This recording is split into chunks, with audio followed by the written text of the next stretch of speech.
और वो अतिश्री महल में पधारे हैं। क्या तुम मकरण गा क्या?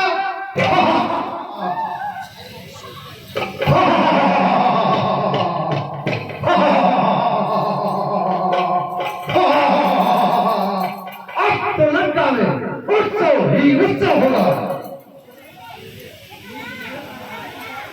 मैं लंकेश, मैं ब्रह्मा, मैं विष्णु, मैं महेश।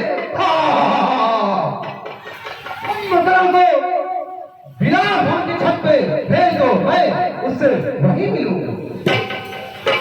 ठीक है महाराज।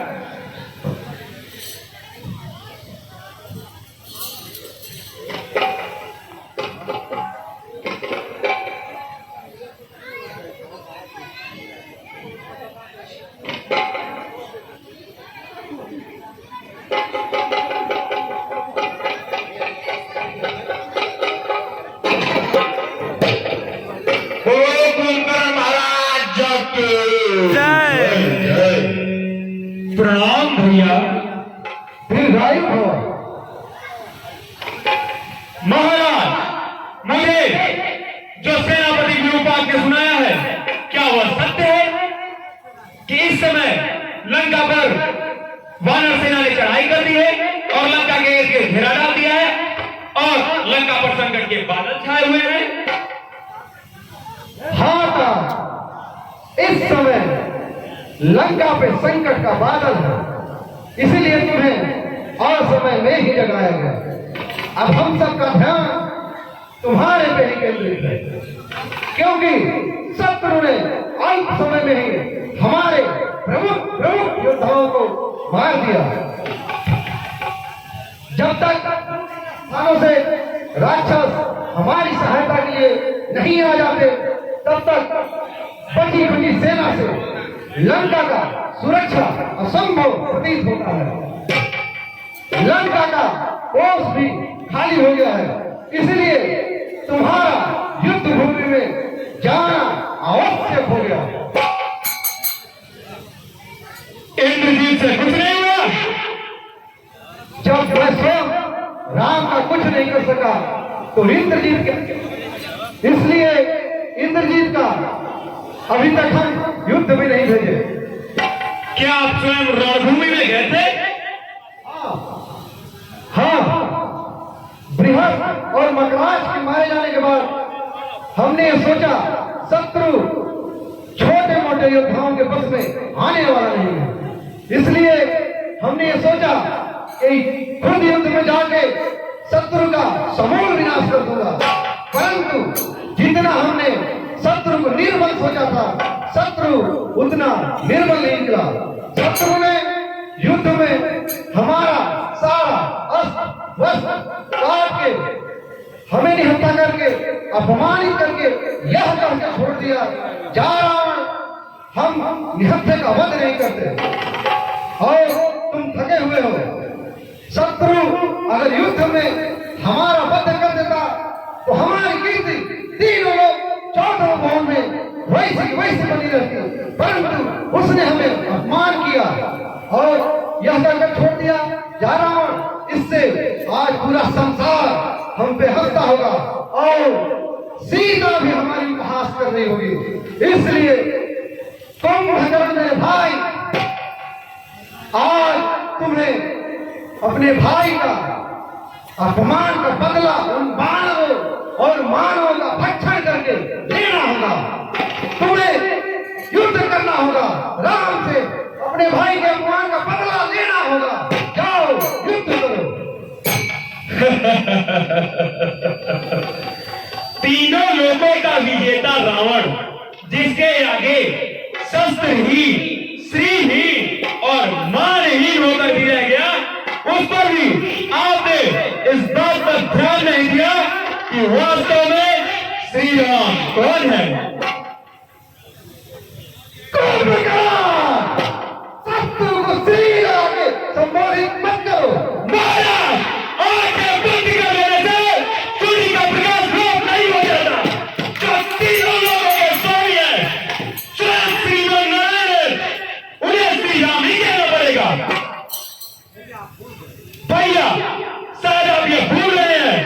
कि श्री राम से कई पीढ़ियां पहले एक इक्ष्वाकु वंश के राजा ने आपको श्राप दिया था कि जब स्वयं श्रीमान नारायण हमारे कुल में अवतार लेंगे तो उसी नर रूप में आपका विनाश करेंगे।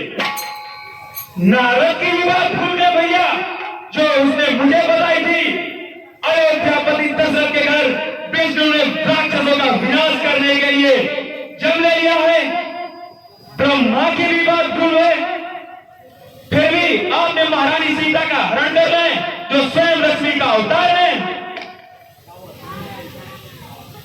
हमें अपनी बहन के अपमान का बदला लेना था और हमारे भाइयों के वध का प्रतिशोध क्या हमारा कर्तव्य नहीं था? क्या उस काम को वीरों की भांति करते, चोरों की भांति या किसी का हरण करके क्या आपका मस्तक करों से ऊंचा हो रहा है?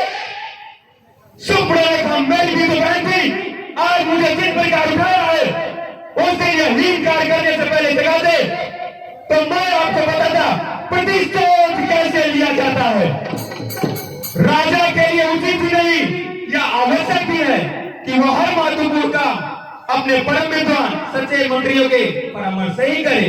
राजा को चापलूसों और ऐसे स्वार्थी मंत्रियों की बातों में नहीं फंसना चाहिए जो अपना निजी स्वार्थ और अस्वार्थ के लिए अपने देश को भी बेच सकता है। ऐसे मंत्रियों के लिए शास्त्र कहता है विनाशयंतो भर्तारम सहिता शत्रु विरुद्धि कान भरता मित्र संगासान अमंत्रिणा मंत्रिणा सजीवानु उपसहिता। यह समय साफ सुनाने का नहीं, हर बार अपने अपने समय पे ठीक लगती है। यही तो मैं कहना चाहता हूं भैया, आपने उचित समय पर उचित बात नहीं की। नीति कहती है पुरुष को धर्म अर्थ और काम का सेवन उचित समय पर ही करना चाहिए। जैसे प्रातः काल धर्म का, मध्याह्न काल अर्थ सेवन का और रात्रि में काम सेवन का विधान है। इन तीनों में भी धर्म श्रेष्ठ है। अतः जहां धर्म और काम का सेवन धर्म विरुद्ध हो वहां दोनों की उपेक्षा करके धर्म के अनुसार ही चलना चाहिए। सीता का हरण करते समय आपने धर्म और अधर्म की बात नहीं सोची, मंदोदरी भाभी और विभीषण की धर्म बात नहीं सुनी, सिर्फ अपनी काम वासना का पूर्ति का बहाना ढूंढाया आपने। इसी का यह फल है जो आज सारे लंकावासी भोग रहे हैं।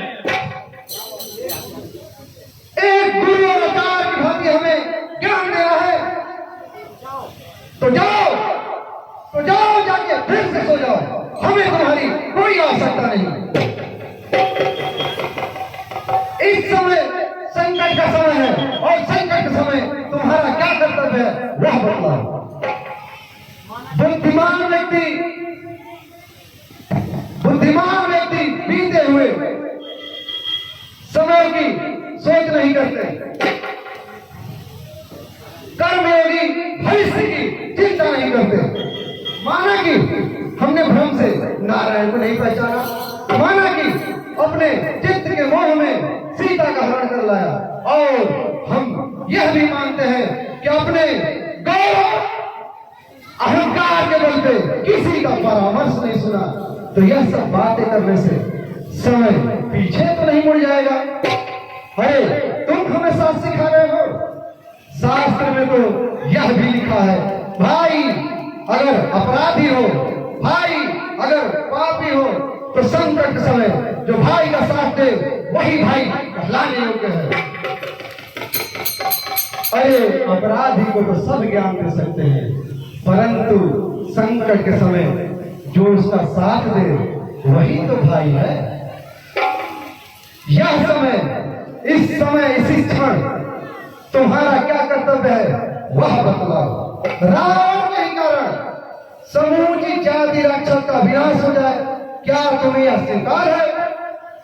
कुंभकर्ण, तुम्हारे मन में अगर कोई संशय है, तुम्हारा कर्तव्य पथ साफ नहीं दिखाई देता, तो युद्ध में जाने से कोई लाभ नहीं। जाओ जाके सो जाओ। यह युद्ध रावण का है और रावण को अपनी आन बान सावन पे जीना मरना दोनों आता है।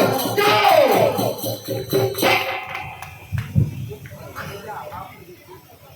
भैया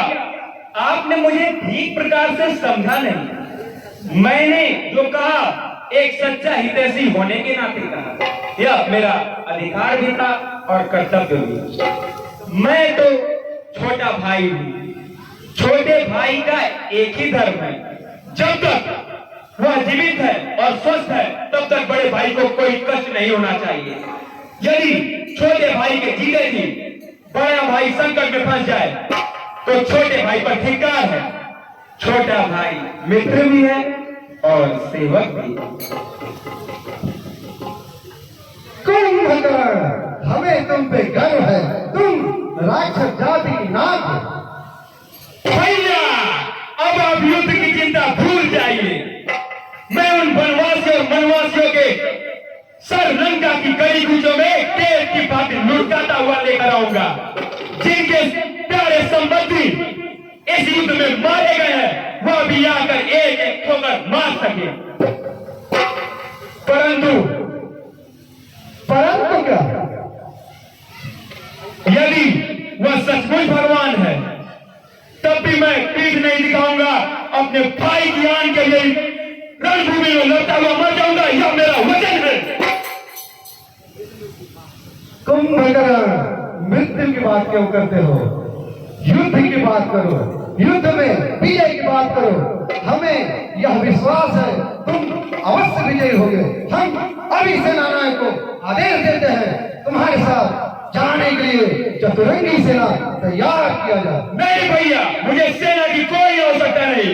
मेरे हाथ में केवल शिव का त्रिशूल होगा, उसकी आधी सेना तो मेरे पांव के नीचे कुचल जाएगी।